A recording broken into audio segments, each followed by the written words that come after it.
दो मछलियों और एक मेंढक की कथा। एक तालाब में शतबुद्धि और सहस्त्रबुद्धि नामक दो मछलियां रहा करती थी। उस तालाब में एक बुद्धि नामक मेंढक भी रहता था। एक ही तालाब में रहने के कारण तीनों में अच्छी मित्रता थी।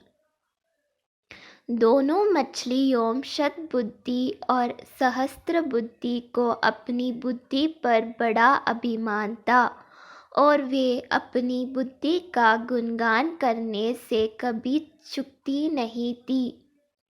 एक बुद्धि सदा चुपचाप उनकी बातें सुनता रहता। उसे पता था कि शतबुद्धि और सहस्त्रबुद्धि के सामने उसकी बुद्धि कुछ नहीं है।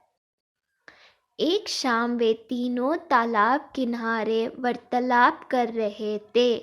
तभी समित के तालाब से मछलियां पकड़कर घर लौटते मछुआरों की बातें उनकी कानों में पड़ी।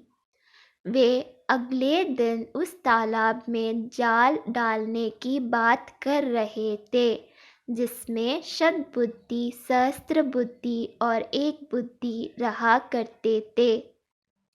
यह बात ज्ञात होते ही तीनों ने उस तालाब रहने वाली मछलियों और जीव जंतुओं की सभा बुलाई और मछुआरों की बातें उन्हें बताई।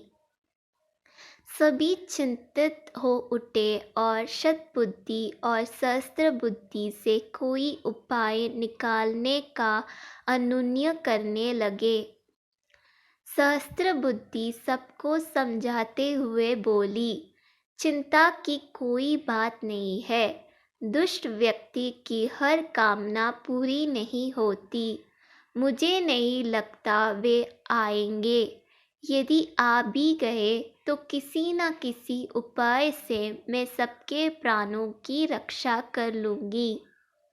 शतबुद्धि ने भी सहस्त्रबुद्धि की बात का समर्थन करते हुए कहा, डरना कायर और बुद्धिहीनों का काम है। मछुआरों के कथन मात्र से हम अपना वर्षों का गृहस्थान छोड़कर प्रस्थान नहीं कर सकते। मेरी बुद्धि आखिर कब काम आएगी? कल यदि मछुआर आएंगे तो उनका सामना युक्तिपूर्ण रीति से कर लेंगे। इसलिए डर और चिंता का त्याग कर दें।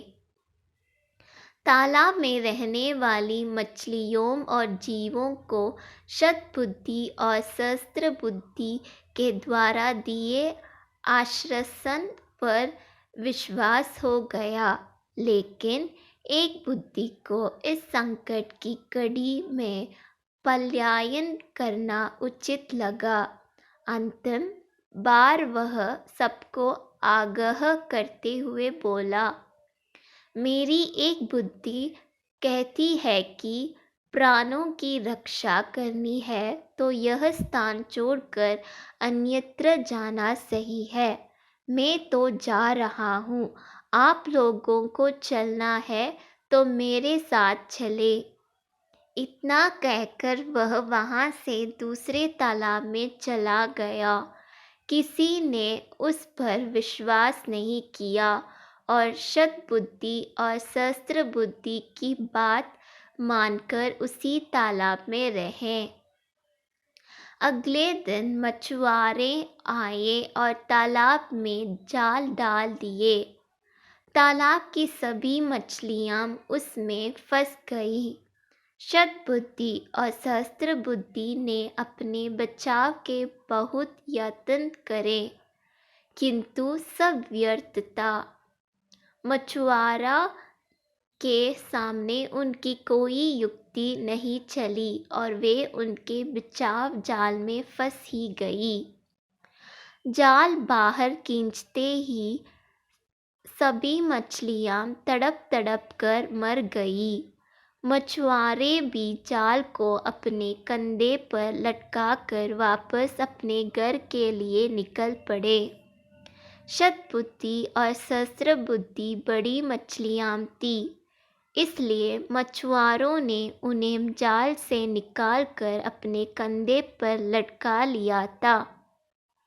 जब एक बुद्धि ने दूसरे तालाब से उनकी ये दुर्दशा देखी तो सोचने लगा, अच्छा हुआ कि मैं एक बुद्धि हूँ और मैंने अपनी उस एक बुद्धि का उपयोग कर अपने प्राणों की रक्षा कर ली। शतबुद्धि और सहस्त्र बुद्धि होने की अपेक्षा एक बुद्धि होने ही अधिक व्यवहारिक है। सीख: बुद्धि का अहंकार नहीं करना चाहिए। एक व्यवहारिक बुद्धि 100 अव्यवहारिक बुद्धियों से कहीं बेहतर है।